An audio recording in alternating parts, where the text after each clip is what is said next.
Good afternoon, everybody. The hour of 3 o'clock have been arrived. I call the meeting of the House Transportation Committee in order. For the members' information, this meeting is being broadcasted and recorded. We have a whole bunch of members that are joining us online currently. Evan, can you please take roll? Chairman Nielsen, Here.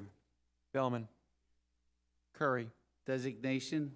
Guzman, Hohenstein, Designation. Isaacson, Madsen, McAndrew, Mullins, Designation.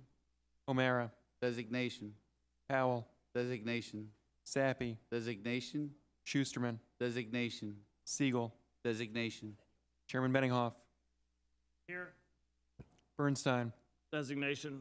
Devanzo, Designation. Flood, Designation. Ham, I apologize. Flood was. Labs, Designation. Rinkavage, Designation. Shuren, Designation. Schmidt, Designation. Smith, Designation. Stambaugh, Here. Tomlinson. Designation.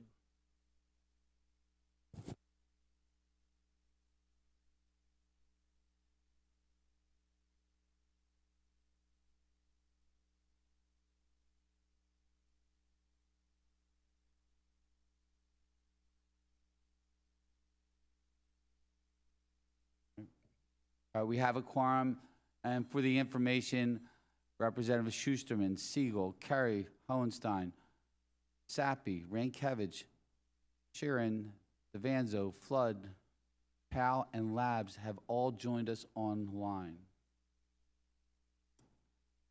And as more people join us, we will let everybody know. For the information of the members today, we will be going over House Bill 1783 at this time. We will now proceed with any other business before the committee. The chair calls up House Bill 1788, printers number 2194, introduced by Representative Sean Doherty. Kyle, can you please give us a summary of the legislation? House Bill 1788 by Representative Sean Doherty. This is an omnibus transportation bill that provides for the Public Transportation Trust Fund, public transportation operations, and funding for roads and bridges. This bill does the following. Increases the existing allocation of sales and use tax to the Pennsylvania Public Transportation Trust Fund from 4.4% to 6.5%, providing approximately $292.5 million for transit. Authorizes the bonding of $325 million for roads and bridges for PennDOT through the Commonwealth Financing Authority and allocates up to 0.25% of existing sales and use tax revenue toward the associated debt service.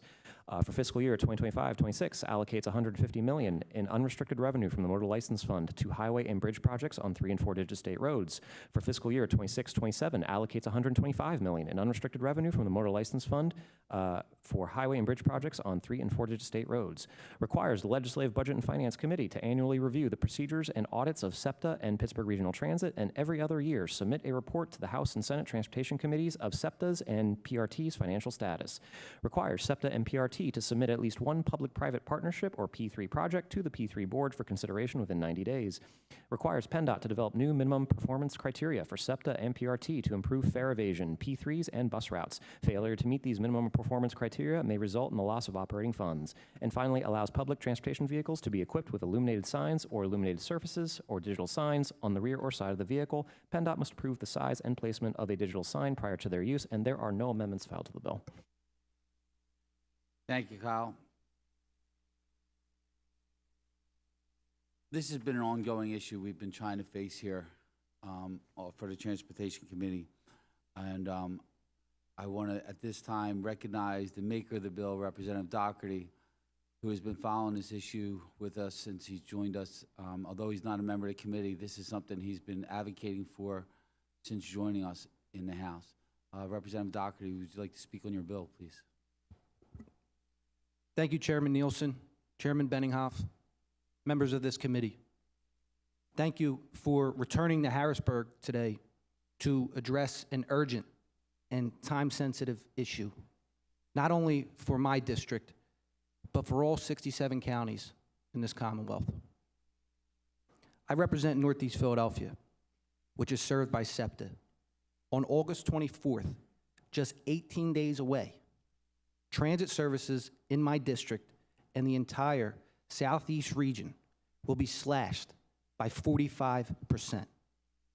These cuts will be devastating to my neighbors who rely on SEPTA every single day to get to work, school, and medical appointments.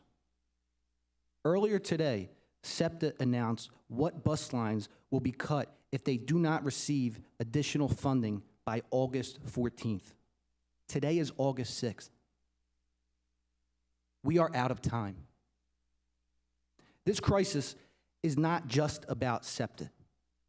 Other transit systems statewide are preparing to make cuts of their own.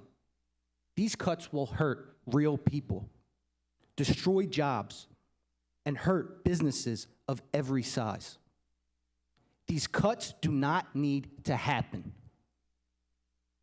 My bill provides the necessary funding to keep SEPTA and all transit agencies across this Commonwealth moving, coupled with all the reforms demanded by our Senate Republican colleagues. The Senate said they cannot agree to transit funding without additional oversight over transit.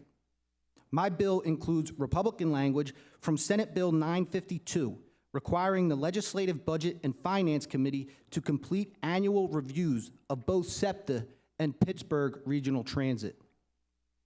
The Senate said they cannot agree to transit funding without privatization. My bill includes Republican language from Senate Bill 953, requiring both SEPTA and Pittsburgh Regional Transit to submit a proposal for public-private partnerships within 90 days. The Senate said they cannot agree to transit funding without holding transit agencies accountable for bad performance. My bill includes Republican language from Senate Bill 954, requiring both SEPTA and Pittsburgh Regional Transit to meet new minimum performance standards or face a reduction in funding. The Senate said they cannot agree to transit funding without modernizing transit operations. My bill includes Republican language from Senate Bill 713, allowing transit agencies to display advertising signs on their vehicles and bring in new advertising revenue. The Senate said they cannot agree to transit funding without also funding roads and bridges. My bill invests an additional $325 million for road and bridge projects and dedicates $150 million specifically towards projects on 3- and 4-digit state roads, which are typically smaller roads. We have been debating this issue for over 2 years. My neighbors are out of time. We are out of time. Time's up. I respectfully ask this committee to support this bill, and thank you for allowing me the chance to speak. Thank you, Representative. I appreciate you. Like myself, being a Northeast guy, we wear it on our sleeves, and it hurts. And I got to thank everybody today, all the committee members coming up here to Harrisburg. And I understand and respect why some members aren't happy about the circumstances in today's vote. And many of us up here share your frustrations, no doubt about it. I'm not happy about today's vote. The problem is this should have been resolved in June. Today's August 6th. We're out of time. Many of the ideas on the bill, like I said earlier, are not new. A lot of this stuff we're asking, like even the agencies to do, they're already doing. But as we target SEPTA, we talked about your bill will address some of this stuff that not only SEPTA, holding them accountable, but PRT in Pittsburgh as well. They're the two agencies that the Commonwealth spends the most on and have created through legislative means. So they are our state dollars, and we have to look at them and account for them. You might hear people talk about how, well, they have this money in reserves and all. That's not reserves, it's a capital budget plan. And a lot of that money's already spent, but it's not juicy enough to put in the news. But the reality is August 24th, they're cutting a bus that I took to school every day. Goes through the middle of my district. The 88 bus, right there. It's a bus my grandfather drove for 30 years. It's a bus that my uncle fixed for 25 years. It's when you're out of southeastern PA, every family around is touched. And I put it in perspective a little earlier. This is I had staff in my district office tell me, hey, I now have to be late and I now have to leave early. I need some flexibility on my time because I have to drive my freshman to school. My freshman high school student has no way to get to school. My husband and I both work. This is the cuts. These are real people we're talking about. I always said it multiple times. The economic engine in southeastern PA that keeps the Commonwealth going. Now we're not asking Perry County to fix a problem. We're asking to keep a little more of the tax revenue that we already contribute to the Commonwealth. We provide 45% of the entire state's budget, but yet get less than 19% back in return. This legislation that you have here will allow us to keep a little more of the sales tax revenue that, by the way, has gone up. So this is not a bill to increase taxes. And we just want to keep a little bit of what we're on. We don't mind paying the police and plow and pave the roads across the Commonwealth because, after all, we do have more roads and bridges in order to take care of than the whole New England states, New Jersey, New York, Delaware, and all up through New England. I mean, we do that. We talk about this all the time. We have a whole funding problem. Your bill addresses some of that, a lot of it. It addresses the 3- and 4-digit roads that have been ignored for decades in the Commonwealth. They're not in southeastern PA. They're not in Pittsburgh. They're in rural PA. We talk about 67 counties of transit. We beat this and beat this and beat this. The bottom line is we need, the senators ask for stuff, we need them to do their job. We need them to come in and vote this legislation. They've had legislation, they've had these reforms introduced since the end of April and May. This is something we can't keep talking about and keep kicking this can down the road. This is not a 6-month deal. This is not an 8-month deal. We've been trying to get this done for 3 years now. 3 years. So out of respect, I can go on forever, and I just ask that, you know, if they take this bill up immediately, let's get the things rolling, and I ask for an affirmative vote. And at this time, I'd like to recognize my chair, Chairman Benninghoff. Thank you, Mr. Chairman. I have a question, if I might ask you. Kudos to Kyle for the summation of it. Although it was faster than I could hear. If you were ever looking for employment, you'd make a heck of an auctioneer. But just because I probably didn't catch some of these things, the increase that people keep talking about in the sales tax as providing the additional revenue, is that above and beyond what we collect on an annual basis? And are you depending on a certain percentage of increase to normal collections in order to be able to fund your proposal? It is not an increase in the sales tax itself. I didn't ask that. It is the increase of spend. We saw a 2.9% increase in our collections last year. Out of that 2.9% increase, we want to spend 1.75% on transit. All right, well, I looked over the history, and I think our numbers are correct. We saw an increase in sales tax. 21-22 was pretty high at 8%, 22-23 at 0.8%, and 23-24 at 1.7%. My follow-up question, this is overall concerns, because we're creating a fund that's going to be in perpetuity. This doesn't stop. There's no sunset on this. We'll continue to fund mass transit, and I understand the needs. I got all that. I've done the visits. What happens, and how does that payment keep getting funded should that number not keep increasing, or if there's a downturn, or we have a rough year in the economy? Does that become a liability to this general fund? What I would say is we do a budget every year, and it's probably a number that we have to look at every year, annually. If I had a crystal ball 25 years ago, I think I would have did something a little different for sure. But to do that kind of, to math and try and project, 10 years from now, that's not for us to do. But when we do budgeting, that comes through, and we'll look at that. We're talking about, even this year, we're talking about some of the programs that we want to expand on in the Commonwealth during budget negotiations. We've talked about increasing fees on doing some gaming, legalizing marijuana, all the things that everybody talked about doing in January, February, March, and April. We just can't get a vote over in the Senate in June for all the stuff everybody said they were going to do for this new revenue that they asked for. So we're still waiting for that, and it's probably going to be part of the budget negotiations next year and the year after and the year after that as well. Thank you, Mr. Chair. I didn't want to ignore your new member. That's why I was asking him questions directly, but this is just for some of our members who are not able to be here. I respect you deeply, and I appreciate your willingness to take these questions. I guess the overall question is, the lion's share of whatever money is going to be transferred from a proposal like this, I think it's 65 to SEPTA, 22% or whatever, to the Pittsburgh establishment. If that's got to have a certain dollar amount figure to it, does that have the potential to rise and fall from year to year?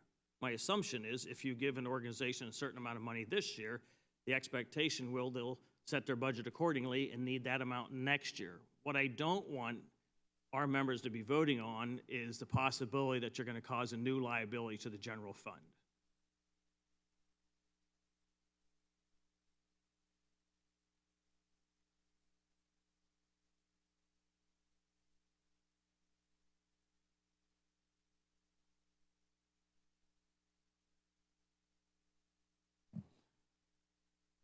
So as we pass this proposal, it could never go down, as you stated, but it could always go up.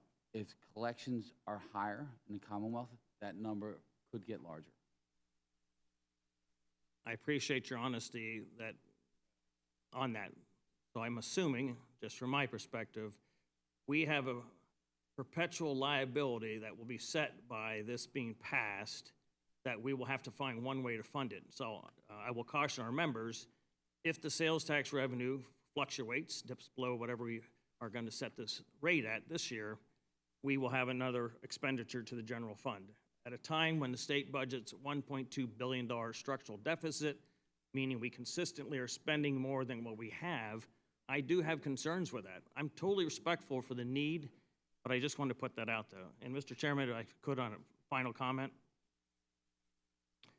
Two final comments, actually. And to Mr. Doherty, welcome to the legislature. I realize you're in your freshman year, and this is a lot. And it's a tough issue to be dealing with in your legislative district. I will say, as somebody who has been in a position of having to help negotiate budgets, former leader, our bigger frustration, or at least mine, is that we're at this juncture. I realize you're being put in a tough position, Mr. Chair, and people higher than you, and those that should be negotiating some of this stuff want something pushed through today. Unfortunately, for our members, you're looking at language that got to us about 9:30, 9:45 today, voting on it today. I realize some of these are concepts that have been discussed before, but I think it's important, and you as a freshman need to understand that when we get this type of juncture in a budget process, what are we now, 37 days behind the original date something should be passed? Nothing passes unless both chambers agree upon it. Not both caucuses within a chamber, which there is no agreement currently from what conversations I had with our own leadership, but both chambers generally must agree on anything that gets passed at this juncture in the budget process, and I think it's important that we are respectful for that. So respectfully, it's going to be difficult for my members, at least for myself, a few may have different ideas to support this.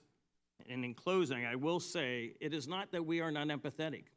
The state has been spending more and more money in mass transit. We respect the process. We respect the service they provide. And frankly, I think last year was 45% of their, we had about a 45% increase since 2018, 2019, to a tune of $2 billion. For a lot of our rural members, respectful of what you guys do for the overall budget in the state, how much will be enough? Or are we going to have the same conversation in 2 years from now? And for the junior members here, I would tell you to think very strongly about that. Mr. Chairman, I appreciate your lenience.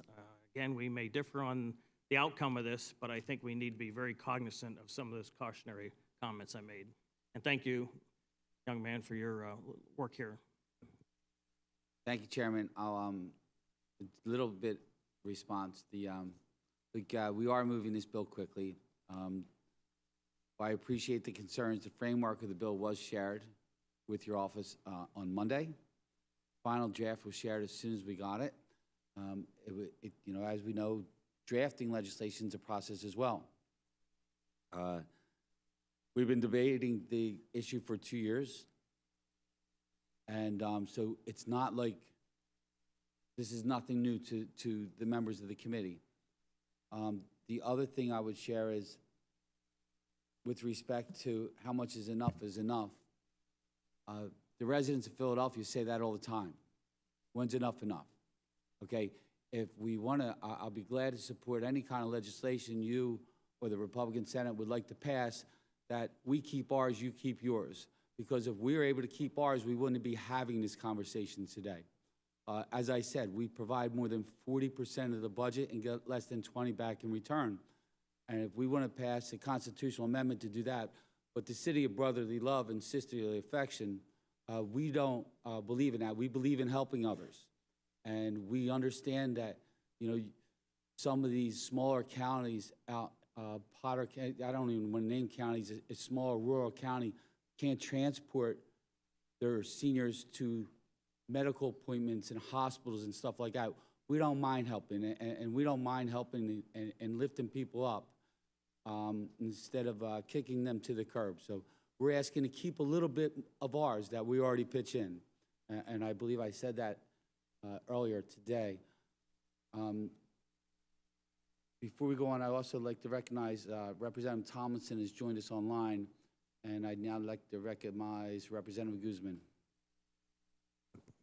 Thank you, Mr. Chair, and I appreciate your comments and Chairman Benninghoff's comments, and of course, Representative from Philadelphia for being here with us as well today. You know, I want to be frank in saying that for too long in this House, it seems like the conversation is focused on what happens in Philadelphia, what happens in Pittsburgh, and yet we always tend to forget what happens to all the rest of the cities in between. And quite frankly, this governor's budget and this funding for mass transit is equally as important to the city of Reading as it is to the city of Philadelphia. And, you know, it's clear to me that, you know, these investments are vitally important for the seniors, people with disabilities, working families, and not just Philadelphia, but also in the city of Reading. And again, those are the same challenges that the people of Reading, the people of Lancaster County, which is serviced by the South Central Transit Authority, that serves hundreds of thousands of people throughout South Central Pennsylvania. And again, these are vulnerable residents in Reading, and Berks County, and in Lancaster County who depend on public transit because they have no other options, Mr. Chairman. And these people, their struggles every day, these are seniors, these are people with disabilities, these are working families in Reading, in Berks County, in Lancaster County, and their needs are no less urgent than those of the folks in Philadelphia and or Pittsburgh. These folks also demand equity and justice, and they also demand investments in their community, which this bill will do. Right now, the South Central Transit Authority is in desperate need of more bus drivers. We train bus drivers, but without this immediate investment, Mr. Chairman, reliable service will collapse, cutting off thousands of people in Reading, in Berks County, and in Lancaster County. Our transit infrastructure is also failing, Mr. Chairman. Over 40% of the bus stops in South Central Transit Authority's region are lacking proper shelter and/or proper signage, putting riders every day at risk. Again, these are riders in Reading, in Berks County, in Lancaster County. Mr. Chairman, it's clear that the demand for mass transit services are expanding, not just in Philadelphia, not just in Pittsburgh, but all across all 67 counties in Pennsylvania, including in Reading and in Berks County. That demand for service is expanding into Kutztown, into Birdsboro, into all other places of Berks County. And without the funding in this bill, those communities will be left behind and not serviced. Mr. Chairman, I want to end my comments in saying that, again, this isn't about SEPTA or PRT or Philadelphia or Pittsburgh. This is about the people of Reading. This is about the people of Berks County, the people of Lancaster County who depend on mass transit every day to get them to work, to get them to their doctors, to make sure that they're able to address their family needs. And so, Mr. Chairman, I know that once this bill passes this committee, we're asking our colleagues on the other side of the chamber to get back to work, to do their jobs and go back to vote and make sure they vote for the funding for the people of Philadelphia, for the people of Pittsburgh, for the people of Reading and Berks County. Thank you very much, Mr. Chairman. Thank you, Representative. Representative Isaacson. Thank you, Mr. Chairman. And thank you, Representative Doherty, for bringing this bill forward. It's always a good debate when we're discussing transportation funding here in the Commonwealth. And we are a Commonwealth together, and we need to make sure that we remember that. And perpetual liability, it's called funding government. It's not something new. It's something that we're going to have to address every year with regard to evaluating how we are funding, in this case, transportation, but government as a whole. And I will say that I am fascinated of getting a bill that basically has everything but the kitchen sink thrown into it. We've addressed all the issues that have dominated this conversation for this session with regard to funding reforms that we need for not just mass transit, but roads and bridges. Part of this bill, I'm impressed that we're making sure that we are dedicating money so that a bond could be taken out to make sure that we are paying for roads and bridges across the entire Commonwealth. That's not just Philadelphia. I know this conversation has been dominated about Philadelphia, but there's many things in this bill. This is a comprehensive transportation bill, and including funding for third and fourth digit state roads. Those are the roads in the small rural counties. Everything is addressed in here for public transportation funding and roads and bridges that address all the needs of every county in this Commonwealth, including the reforms that I have heard about back in my home county of Philadelphia, the necessary reforms that must be addressed. I'm glad they're all in here. I don't have a problem with them, but we need to make sure that everybody from the other side of this building gets back to work and gets this funding going. This is not new language, quote unquote. These are obviously bills that have been consolidated into an omnibus bill, and the budget is late. We don't have time for deep vetting of putting all these bills in one bill together. They've already been vetted.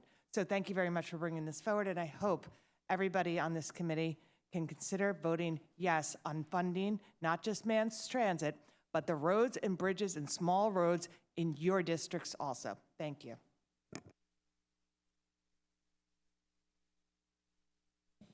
Thank you, Representative. Representative Stanball. Yes, I'm submitting comments for the record, Mr. Chairman. Thank you. Thank you, Representative. They will be entered into the record. Are there any more comments or questions? Seeing none, we're going to take a roll call vote. Those in favor of reporting the bill as committed will vote aye. Aye. Those opposed, no. Evan, can you please call roll? Chairman Nielsen, Yes. Bellman, Curry, Designation, yes. Guzman, Hohenstein, Designation, yes. Isaacson, Madsen, McAndrew, Mullins, Designation, yes. O'Mara, Designation, yes. Powell, Designation, yes. Sappy, Designation, yes. Schusterman, Designation, yes. Siegel, Designation, yes. Chairman Benninghoff, No. Bernstein, Designation, no. Devanzo, Designation, no. Flood,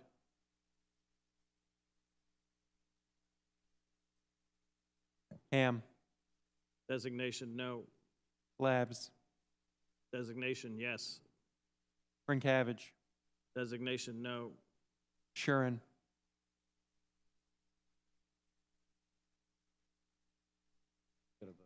Designation, no. Schmidt, Designation, no. Smith, Designation, no. Stambaugh, No. Tomlinson, Designation, yes.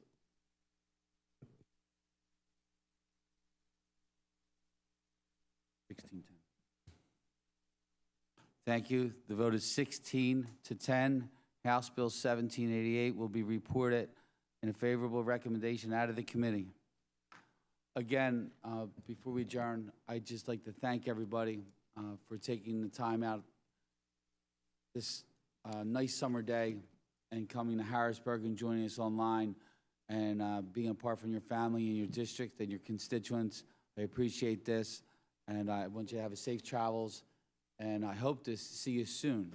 And I say that with a smile because I hope today's meeting, will show that the Transportation Committee in Pennsylvania here in Harrisburg are all ready to vote. We are ready to vote, and we're ready to get this budget done and get this budget resolved and fund transit and everything else we need to fund to get our kids to school safely in September as school's getting ready to start. Go ahead, Chairman, please. I just wanted to say thank you to the committee. I think it's important that we can have healthy debate regardless of if we agree or disagree. At the end of the day, put our information out, put our facts out, and vote accordingly. That's the way democracy should work. That is. Thank you. You know, we have one of the, I say the most because transportation isn't really a partisan issue, and we do so much work together. And it is a pleasure being on this committee and chairing it. Thank you all and safe travels. This meeting is adjourned.